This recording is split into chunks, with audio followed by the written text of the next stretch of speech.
My name is Lynn Mehaula, Stanford class of 2011. Can you tell me the difference between a Roth IRA and a traditional IRA? No idea. That is what I literally know nothing. I know that they have to do something with retirement. That's literally all I could tell you. Could you tell me how federal taxes are calculated from a paycheck? Like what percentage?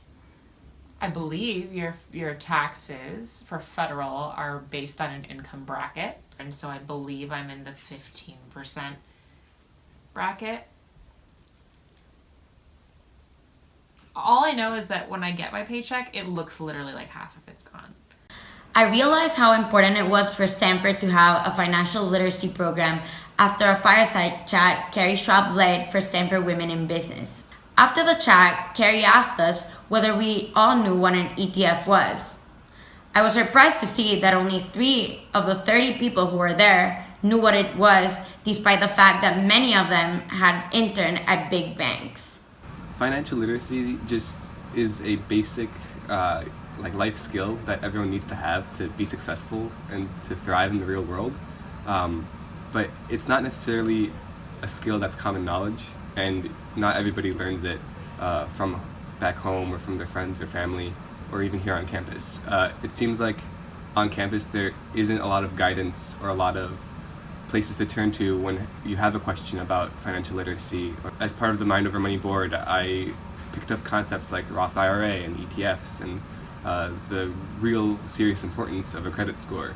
And I didn't know those things before, and I know of a lot of my friends and a lot of other students on campus who also don't know that they need to know these things. I'm an RA and I work 20 hours a week, and all of my money, I don't see my money from staffing. I don't see the money that I get from stipends over the summer. They all go to paying my Stanford education. And I know that next year, my parents and I have already been talking about taking out even bigger loans to pay for the last year.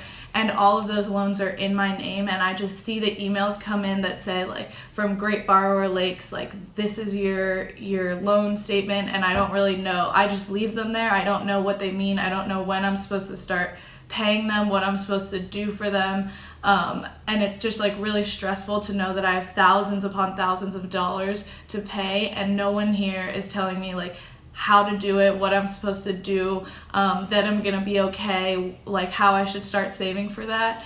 Financial literacy is extremely important to me because growing up as a first generation, low income student, I really didn't have anyone to tell me about what financial literacy meant. I didn't know what investing was. I didn't really know how to build a budget or anything like that, just because my parents really thought about money in terms of survival. How would have financial literacy resources improved your transition from being a student to being an adult?